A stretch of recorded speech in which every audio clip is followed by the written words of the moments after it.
আলমগঞ্জ বারোয়ারিতে চলে গেছিলো আমার ছোটদি, আমার জন্য ভিডিও তুলে এনেছে, তাই তোমাদের কাছে শেয়ার করে নিচ্ছি। এটা আলমগঞ্জ বারোয়ারি দুর্গা মন্দির।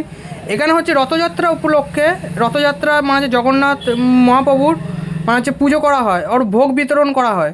তো সেটাই হচ্ছে তোমাদেরকে শেয়ার করে নিচ্ছি। যারা যারা এখানে ভোগ নিতে চাও, এখানে আগের দিন এসে কুপন কাটতে পারো, যতটা সম্ভব আমার জানা আছে। তো বিভিন্ন ধরনের কুপনের ব্যবস্থা করা থাকে এনাদের কাছে।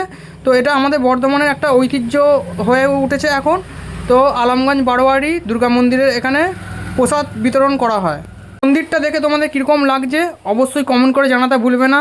এটা হচ্ছে ভেতরের দৃশ্য, তোমরা দেখতেই পাচ্ছ কত সুন্দর, কত মানে হচ্ছে কি বলবো, এখানে গেলেই মনটা এখন ভালো হয়ে যায়। কত সুন্দর সাজিয়েছে, সবাই হচ্ছে নাম কীর্তন করছে, কত কিছু হচ্ছে।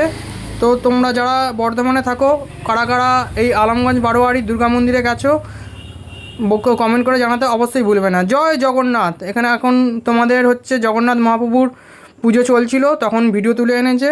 তো যারা যারা বর্ধমান থেকে দেখছো ভিডিওটা, অবশ্যই লাইক শেয়ার কমেন্ট করতে ভুলবে না। দেখা হচ্ছে তোমাদের সাথে পরবর্তী ভিডিওতে।